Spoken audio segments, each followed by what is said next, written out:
ಶ್ರೀ ಸತ್ಯನಾರಾಯಣ ಸ್ವಾಮಿ ವ್ರತ ಕತೆ ಮೊದಲನೇ ಅಧ್ಯಾಯ.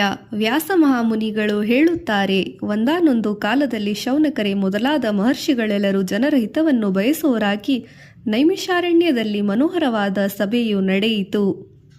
ಆ ಕಾಲಕ್ಕೆ ಸರಿಯಾಗಿ ಮಹಾ ತೇಜಸ್ವಿಯಾಗಿಯೂ ಸಾಕ್ಷಾತ್ ನಾರಾಯಣ ಸ್ವರೂಪರಾದ ವ್ಯಾಸ ಮಹಾಮುನಿಗಳಿಗೆ ಶಿಷ್ಯನಾಗಿಯೂ ಇರುವ ಸೂತ ಮಹಾಮುನಿಯು ತನ್ನ ಶಿಷ್ಯರೊಡನೆ ಹರಿನಾಮ ಸಂಕೀರ್ತನವನ್ನು ಮಾಡುತ್ತಾ ಅಲ್ಲಿ ಬಂದರು.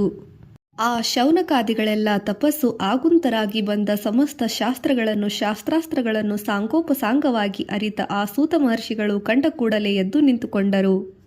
ಆಗ ಸೂತರು ಸಕಲ ಧರ್ಮಗಳನ್ನು ತಿಳಿದವರಾದುದರಿಂದ ಕೇವಲ ವಿಷ್ಣು ಭಕ್ತರಾದ ಆ ಮಹರ್ಷಿಗಳು ತನಗೆ ಅಭ್ಯುಸ್ಥಾನವನ್ನು ಕೊಟ್ಟಿದ್ದನ್ನು ಕಂಡು ತಾವು ಸಹ ಅವರಿಗೆ ಸಾಷ್ಟಾಂಗ ಪ್ರಣಾಮವನ್ನು ಮಾಡಿದರು.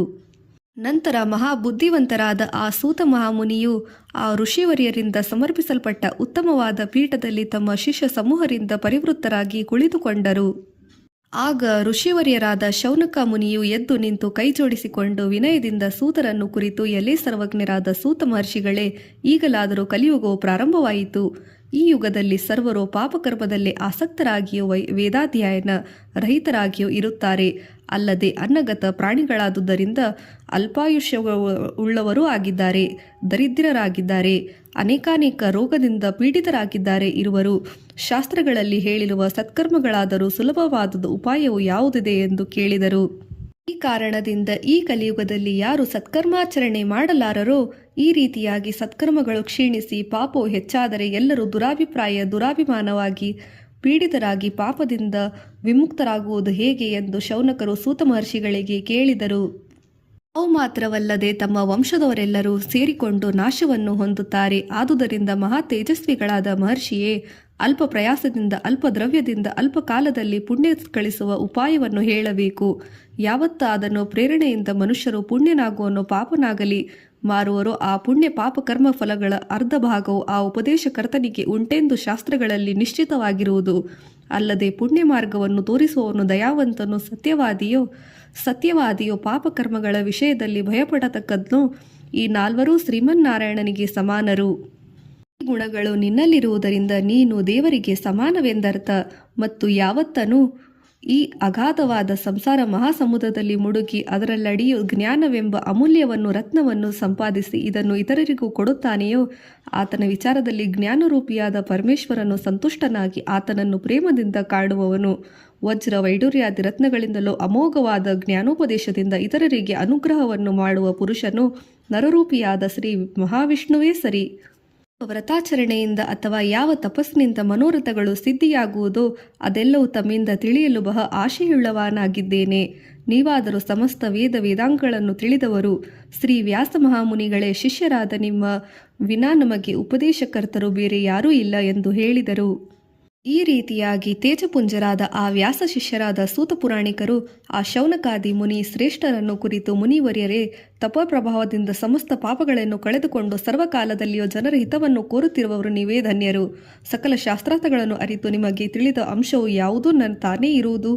ಆದರೂ ನೀವು ನನ್ನನ್ನೇ ದೊಡ್ಡವನಾಗಿ ಮಾಡಿ ಕೇಳುತ್ತಿರುವಿರಿ ಎಂದು ಹೇಳುತ್ತಾರೆ. ಪೂರ್ವದಲ್ಲಿ ಕಮಲಾಪತಿಯಾದ ಶ್ರೀಮನ್ನಾರಾಯಣನಿಂದ ಮಹಾತ್ಮರಾದ ಶ್ರೀ ನಾರದ ಮಹರ್ಷಿಗಳಿಗೆ ಉಪದೇಶಿಸಲ್ಪಟ್ಟ ನನಗೆ ತಿಳಿದ ಮಟ್ಟಿಗೆ ಹೇಳುತ್ತೇನೆ, ಸಾವಧಾನ ಚಿತ್ತರಾಗಿ ಕೇಳಿ ಎಂದು ಹೇಳಿದನು. ಸೂತರು ಹೇಳುತ್ತಾರೆ, ಒಂದಾನೊಂದು ಕಾಲದಲ್ಲಿ ಪರಮಯೋಗಿಯಾದ ನಾರದ ಮಹರ್ಷಿಯು ಕುತೂಹಲದಿಂದ ಸಮಸ್ತ ಲೋಕಗಳನ್ನು ಸುತ್ತುತ್ತಾ ಭೂಲೋಕಕ್ಕೆ ಬಂದನು. ಅಲ್ಲಲ್ಲಿ ಜನರೆಲ್ಲ ಅನೇಕಾನೇಕ ಯೋನಿಗಳಲ್ಲಿ ಜನಿಸಿ ತಮ್ಮ ದುಷ್ಕರ್ಮ ಜನಿತವಾದ ಕಷ್ಟಗಳಿಗೆ ಗುರಿಯಾಗಿ ದುಃಖ ಪರಂಪರೆಯಿಂದ ಪೀಡಿತರಾಗಿರುವುದನ್ನು ಕಂಡರು. ಇವರಿಗೆ ಯಾವ ಉಪಾಯದಿಂದ ದುಃಖ ಶಮನವಾಗಬಹುದು ಎಂದು ಬಹಳವಾಗಿ ಯೋಚಿಸುತ್ತಾ ವೈಕುಂಠಕ್ಕೆ ಹೋದವರಾದರು. ಅಲ್ಲಿ ಪೂರ್ಣಚಂದ್ರನಂತೆ ಆಹ್ಲಾದದಲ್ಲಿ ಉಂಟು ಮಾಡುವ ಕಾಂತಿಯುಳ್ಳವನಾಗಿ ಚತುರ್ಭುಜನಾಗಿ ತನ್ನ 4 ಹಸ್ತಗಳಲ್ಲಿಯೂ ಗದಾ ಶಂಖ ಚಕ್ರ ಪದ್ಮಗಳನ್ನು ಧರಿಸುವವನಾಗಿ ಪೀತಾಂಬರಧಾರಿಯಾಗಿ ದಿವ್ಯ ತೇಜಪುಂಜವಾದ ಮೇಘವರ್ಣವುಳ್ಳವನಾಗಿ ಬಂಗಾರ ಮತ್ತು ನವರತ್ನ ಖಚಿತವಾದ ಕಿರೀಟ ರತ್ನಾರಾದಿ ಆಭರಣಗಳಿಂದ ಧರಿಸುವವನಾಗಿ ವಕ್ಷಸ್ಥಲದಲ್ಲಿ ಮಹಾಲಕ್ಷ್ಮಿ ಸಹಿತನಾಗಿ ದಿವ್ಯರತ್ನ ಸಿಂಹಾಸನದಲ್ಲಿ ಕುಳಿತಿರುವ ಶ್ರೀ ಮಹಾವಿಷ್ಣುವನ್ನು ಕಂಡು ಸ್ತುತಿಸುವುದಕ್ಕೆ ಉಪಕ್ರಮಿಸಿದನು. ಬಾಯಿಯಿಂದ ವರ್ಣಿಸುವುದಕ್ಕೆ ಮನಸ್ಸಿನಿಂದ ಊಹಿಸುವುದಕ್ಕೂ ಅಸಾಧ್ಯವಾದ ರೂಪವುಳ್ಳ, ಉತ್ಪತ್ತಿ ವೃದ್ಧಿ ಕ್ಷಯ ರಹಿತವಾದ, ಶಬ್ದ ಸ್ಪರ್ಶ ರೂಪ ರಸ ಗಂಧಾದಿ ಗುಣಗಳಿಗೆ ಅಗೋಚರವಾದ, ಸತ್ವ ರಜ ತಮೋಗುಣ ರಹಿತನಾದ, ಸಮಸ್ತ ಕಲ್ಯಾಣ ಗುಣಗಳ ನಿಧಿಯಾದ, ಸಮಸ್ತ ಪ್ರಾಣಿವರ್ಗಕ್ಕೆ ಸಕಲ ಲೋಕಗಳಿಗೂ ಮೊದಲನಾದ ಸೃಷ್ಟಿ ಕರ್ಮವಾದ ಭಕ್ತರ ಸಂಕಷ್ಟಗಳನ್ನು ಪರಿಹರಿಸಿ ಉದ್ಧಾರ ಮಾಡುವ ಸ್ವಾಮಿಯೇ ನಿಮಗೆ ನಮಸ್ಕಾರವು. ಹೀಗೆ ಸ್ತೋತ್ರ ಮಾಡಿದ ನಾರದರು ಕುರಿತು ಶ್ರೀ ಮಹಾವಿಷ್ಣುವು, ಎಲೆ ಮಹಾಪರಿಶುದ್ಧವಾದ ಅಂತರಂಗವುಳ್ಳವನೇ, ನೀನು ಯಾವ ಉದ್ದೇಶದಿಂದ ಬಂದವನಾಗಿದ್ದೀಯಾ? ನಿನ್ನ ಮನಸ್ಸಿನಲ್ಲಿ ಯಾವ ಅಪೇಕ್ಷೆ ಇರುವುದು ಹೇಳುವನಾಗು, ನಿನಗೆ ಸಮಸ್ತವನ್ನು ತಿಳಿಸುವವನು ಎಂದು ಹೇಳುತ್ತೇನು. ಅದಕ್ಕೆ ನಾರದರು, ಹೇ ಸ್ವಾಮಿಯೇ, ಭೂಲೋಕದಲ್ಲಿ ಜನರೆಲ್ಲರೂ ಕಷ್ಟಗಳಿಂದ ಗೂಡಿ ನಾನಾ ಕ್ಷೇತ್ರಗಳಲ್ಲಿ ಜನಿಸಿ ಅದರ ದುಷ್ಕರ್ಯಗಳಿಂದ ಪಾಪಗಳಿಂದ ಸುಡಲ್ಪಟ್ಟವರಾಗಿದ್ದಾರೆ. ನನ್ನಲ್ಲಿ ನಿನಗೆ ಕರುಣೆ ಇರುವುದರಿಂದ ಆ ಜನರ ಸಂಕಷ್ಟವು ಯಾವ ಸುಲಭೋಪಾಯದಿಂದ ಪರಿಹಾರವಾಗುತ್ತದೆ ಎಂಬುದನ್ನು ಅನುಗ್ರಹಿಸಬೇಕೆಂದು ಪ್ರಾರ್ಥಿಸುತ್ತಾನೆ ಎಂದು ಹೇಳುತ್ತಾರೆ. ಆಗ ಭಗವಂತನು, ಎಲೆ ನಾರದನೇ, ನೀನು ಲೋಕಹಿತಾರ್ಥವಾಗಿ ಒಳ್ಳೆಯ ವಿಷಯವನ್ನೇ ಕೇಳಿದೆ. ಯಾವುದನ್ನು ಆಚರಿಸಿ ಜನರ ಮೋಹಾಂಧಕಾರವು ಸಮಸ್ತ ಪಾಪಗಳಿಂದ ಬಿಡುಗಡೆಯಾಗುತ್ತಾರೋ ಅದನ್ನೇ ಹೇಳುತ್ತೇನೆ, ಕೇಳು. ಭೂಲೋಕದಲ್ಲೇ ಮಾತ್ರವಲ್ಲ, ಸುರಲೋಕದಲ್ಲಿಯೂ ಕೂಡ ದುರ್ಲಭವಾದ ಮತ್ತು ಮಹತ್ಪುಣ್ಯಕರವಾದ ಒಂದು ವ್ರತ ಇರುವುದು. ನೀನು ಲೋಕ ಕಲ್ಯಾಣಾರ್ಥವಾಗಿ ಕೇಳಿರುವುದರಿಂದ ನಿನ್ನ ಮೇಲೆ ನನ್ನ ಪ್ರೇಮ ಇರುವುದರಿಂದ ಅದನ್ನು ನಿನಗೆ ವ್ಯಕ್ತಪಡಿಸುತ್ತೇನೆ. ಆ ವ್ರತದ ಹೆಸರು ಸತ್ಯನಾರಾಯಣ ವ್ರತ ಎಂದು. ಯಾರು ಶ್ರದ್ಧಾ ಭಕ್ತಿಯಿಂದ ವಿಧಿವತ್ತವಾಗಿ ಮಾಡುತ್ತಾರೋ ಆ ವ್ರತಾಚರಣೆಯಿಂದ ತಾತ್ಕಾಲಿಕವಾಗಿ ಇಹಲೋಕದ ಸಕಲ ಸುಖಗಳೆಲ್ಲ ಅನುಭವಿಸಿ ನಂತರ ಶಾಶ್ವತವಾದ ಮೋಕ್ಷ ಸಾಮ್ರಾಜ್ಯವನ್ನು ಪಡೆಯಬಹುದು. ಭಗವಂತನ ಆ ಮಾತನ್ನು ಕೇಳಿ ನಾರದ ಮಹರ್ಷಿಯು, ಎಲೆ ಸ್ವಾಮಿಯೇ, ಈ ವ್ರತಾಚರಣೆಯ ಆಗುವ ಫಲವೇನು? ಹೇಗೆ ಆಚರಿಸಬೇಕು? ಈ ವ್ರತವನ್ನು ಇದಕ್ಕೆ ಮೊದಲು ಯಾರು ಮಾಡಿದರು? ಈ ವ್ರತವನ್ನು ಯಾವಾಗ ಮಾಡಬಹುದು? ಈ ಸಮಸ್ತವನ್ನು ವಿಷಯವನ್ನು ತಿಳಿಸಬೇಕು ಎಂದು ಪ್ರಾರ್ಥಿಸಿಕೊಳ್ಳಲು ಅದಕ್ಕೆ ಸ್ವಾಮಿಯು ಹೇಳುತ್ತಾರೆ, ಎಲೆ ಬ್ರಹ್ಮ ಮಾನಸ ಪುತ್ರನೇ, ನೀನು ಪ್ರಶ್ನಿಸಿದ ಅಂಶಗಳೆಲ್ಲ ಉತ್ತರವನ್ನು ಹೇಳುತ್ತೇನೆ, ಕೇಳು. ಈ ವ್ರತಾಚರಣೆಯಿಂದ ಮರಣಾನಂತರವು ಮೋಕ್ಷವು ದೊರೆಯುತ್ತದೆ. ಮೊದಲೇ ತಿಳಿಸಿರುವಂತೆ ಇಹಲೋಕದಲ್ಲಿ ಉಂಟಾಗುವ ಫಲವು ಮನುಷ್ಯನಿಗೆ ತನ್ನ ದುಷ್ಕರ್ಮಜನಿತವಾದ ಕಷ್ಟಗಳು, ವ್ಯಸನಗಳು ಪರಿಹಾರವಾಗಿ ಧನ ಧಾನ್ಯ ದ್ರವ್ಯಾದಿ ಸಂಪತ್ತುಗಳು ಪ್ರಾಪ್ತವಾಗುವುದಲ್ಲದೆ ಅದೃಷ್ಟವಂತರಾದ ಸತ್ಪುರುಷರು ಜನಿಸಿ ವಂಶಾಭಿವೃದ್ಧಿಯಾಗುತ್ತದೆ. ರಣರಂಗದಲ್ಲಿ ಮಾತ್ರವೇ ಅಲ್ಲ, ಯಾವ ಉದ್ಯಮದಲ್ಲಿ ಪ್ರವೇಶಿಸಿದರೂ ಈ ವ್ರತಾಚರಣೆ ಮಾಡಿದವನು ಜಯಶೀಲನಾಗುತ್ತಾನೆ. ಈ ವ್ರತ ಮಾಡತಕ್ಕ ಕಾಲವು ಯಾವುದೆಂದರೆ ಚೈತ್ರ, ವೈಶಾಖ, ಮಾಘ, ಕಾರ್ತಿಕ ಮಾಸಗಳು, ಏಕಾದಶಿ, ದ್ವಾದಶಿ, ಪೌರ್ಣಿಮಾ ತಿಥಿಗಳು, ಭಾನು, ಸೋಮ, ಮಂಗಳ, ಶುಕ್ರವಾರ, ವ್ಯತಿಪಾತ, ಸಂಕ್ರಮಣಾದಿ ಇತರ ಪರ್ವ ದಿನಗಳು ಶ್ರೇಷ್ಠವಾದವು. ಇವುಗಳಲ್ಲಿ ಯಾವಾಗಲಾದರೂ ಜ್ಯೋತಿಷ ಶಾಸ್ತ್ರಜ್ಞರಿಂದ ವ್ರತವು ತಾರಾಬಲ ಸಮನ್ವಿತವಾದ ಚಂದ್ರ ಶುಭ ದಿನ ನಿಶ್ಚಯಿಸಲ್ಪಟ್ಟ ದಿನವಾಗಲಿ ಅಥವಾ ಯಾವಾಗ ವ್ರತವನ್ನು ಮಾಡಬೇಕೆಂಬ ಮನಸ್ಸು ಉಂಟಾಗುವುದು ಆ ದಿನದಲ್ಲಿ ಆಗಲಿ ಮಾಡಬಹುದು. ಭಕ್ತಿ ಶ್ರದ್ಧಾಪರನಾಗಿ ವ್ರತದ ಪ್ರಾತಃ ಕಾಲದಲ್ಲಿ ವ್ರತದಿಂದ ಭಾರ್ಯಾಸಹಿತ ನದಿಗಾಗಲಿ ತಟಕ್ಕಾಗಲಿ ಹೋಗಿ ಸ್ನಾನ ಮಾಡಿ ಸಂಧ್ಯಾವಂದನಾದಿ ನಿತ್ಯ ಕರ್ಮಗಳನ್ನು ಮಾಡಿ ಹೊಸದಾಗಿರುವ ತಾಮ್ರದ ಕಲಶವನ್ನು ನೀರನ್ನು ತುಂಬಿಕೊಂಡು ಅದಕ್ಕೆ ಷೋಡಶೋಪಚಾರ ಪೂಜೆಯನ್ನು ಮಾಡಿ ಬೇರೆ ಮೃದಂಗ ತರಿಯಾದಿ ಮಂಗಳ ವಾದ್ಯಗಳಿಂದ ಆ ಕಲಶವನ್ನು ಮನೆಗೆ ತಂದು ಎತ್ತರವಾದ ಸ್ಥಳದಲ್ಲಿಡಬೇಕು. ನಂತರ ಪೂಜಾ ದ್ರವ್ಯಗಳನ್ನು ಒದಗಿಸಿಕೊಂಡು ಮುಂದೆ ಹೇಳುವ ವಿಧಿಯಿಂದ ಶ್ರೀ ಸತ್ಯನಾರಾಯಣ ಸ್ವಾಮಿಯನ್ನು ಪೂಜಿಸಬೇಕು. ಎಳ್ಳು, ನೆಲ್ಲಿಕಾಯಿ, ಸುವಾಸನೆಯ ತೈಲಗಳಿಂದ ಅಭ್ಯಂಜನ ಸ್ನಾನ ಮಾಡಬೇಕು. ತದನಂತರ ಶುಭ ವಸ್ತ್ರವನ್ನು ಧರಿಸಿ ಆಭರಣಗಳನ್ನು ಧರಿಸಿ ಅಲಂಕಾರಗೊಂಡು ಮನೆಯ ಪೂರ್ವ ದಿಕ್ಕಿನಲ್ಲಿ ಆಗಲಿ ಅಥವಾ ಇತರ ಪ್ರದೇಶಗಳಲ್ಲಿ ಆಗಲಿ ಸ್ಥಳ ಶುದ್ಧಿ ಮಾಡಿಕೊಂಡು ಗೋಮಯಗುದಿಂದ ಸಾರಿಸಿ ವಿವಿಧ ವರ್ಣಗಳಿಂದ ರಂಗವಲ್ಲಿಯನ್ನು ಹಾಕಿ ಮಂಟಪವನ್ನು ಇಟ್ಟು ಅದರ ಮಧ್ಯದಲ್ಲಿ ಸ್ವಾಮಿಯನ್ನು ಕೂಡಿಸಬೇಕು. ಪೀಠವನ್ನಿಡಬೇಕು.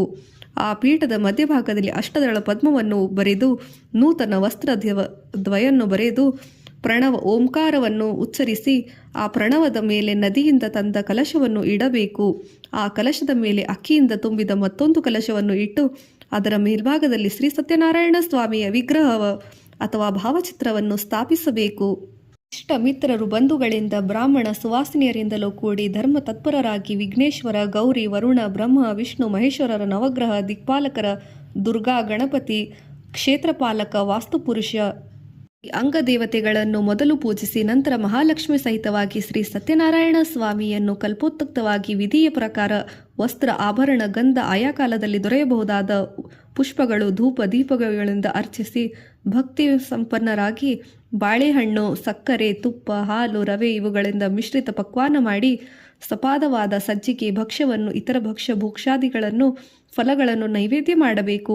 ಅನಂತರ ಬ್ರಾಹ್ಮಣರಿಗೆ ದಕ್ಷಿಣ ತಾಂಬೂಲಾದಿಗಳನ್ನು ಕೊಟ್ಟು ಕಥಾಶ್ರವಣ ಮಾಡಿಸಿ ನೆರವೇರಿತಕ್ಕಂಥ ಬ್ರಾಹ್ಮಣ ಸುವಾಸನೆಯರು ಇತರರಿಗೂ ಭೋಜನ ಮಾಡಿಸಿ ತಾನೂ ಭಕ್ತಿಯಿಂದ ಪ್ರಸಾದವನ್ನು ಭಕ್ಷಿಸಿ ಸ್ವಾಮಿಯ ಸನ್ನಿಧಿಯಲ್ಲಿ ನೃತ್ಯ ಗೀತಾದಿಗಳು ರಾತ್ರಿ ಜಾಗರಣೆಯನ್ನು ಮಾಡಿ ಸೂರ್ಯೋದಯ ಪೂರ್ವದಲ್ಲಿ ಸ್ನಾನ ಮಾಡಿ ಅಹಿಜ್ಞವನ್ನು ಮುಗಿಸಿ ಶ್ರೀ ಸತ್ಯನಾರಾಯಣ ಸ್ವಾಮಿಯ ಉತ್ತರ ಪೂಜೆಯನ್ನು ಮಾಡಬೇಕು. ಪೂಜಾ ನಂತರ ದೇವರನ್ನು ವಿಸರ್ಜಿಸಿ ಕುಟುಂಬಾದಿ ಆಚರಣೆಗಳಿಂದ ಫಲ ಧಾನ್ಯ ದಕ್ಷಿಣ ಸಹಿತವಾಗಿ ಕೊಡಬೇಕು. ಈ ರೀತಿಯಾದ ವ್ರತಾಚರಣೆಯಿಂದ ಜನರಿಗೆ ಖಂಡಿತವಾಗಿಯೂ ಅವರವರ ಮನೋರಥಗಳು ಸಿದ್ಧಿಸುವುದು ಕಲಿಯುಗದಲ್ಲಿ ವಿಶೇಷವಾಗಿ ಪರಿಹಾರಕವಾದ ಸುಲಭೋಪಾಯ ಇದೆ. ಈ ವ್ರತವು ಪೂರ್ವದಲ್ಲಿ ಯಾರ್ಯಾರು ಮಾಡಲ್ಪಟ್ಟುತ್ತಾರೆ, ಭೂಲೋಕದಲ್ಲಿ ಪ್ರಸಿದ್ಧಿಯಾಗಿರುವವರು ಅದನ್ನೆಲ್ಲ ಹೇಳುತ್ತೇನೆ, ಸಾವಧಾನ ಚಿತ್ತನಾಗಿ ಕೇಳು ಎಂಬಲಿಕ್ಕೆ ಸ್ಕಾಂದ ಪುರಾಣವಾದ ರೇವಾಖಂಡದ ವಿಷ್ಣು ನಾರದ ಸಂವಾದ ರೂಪವಾದ ಶ್ರೀ ಸತ್ಯನಾರಾಯಣ ವ್ರತ ಕಥೆಯ ಪ್ರಥಮ ಅಧ್ಯಾಯ ಸಮಾಪ್ತಿ.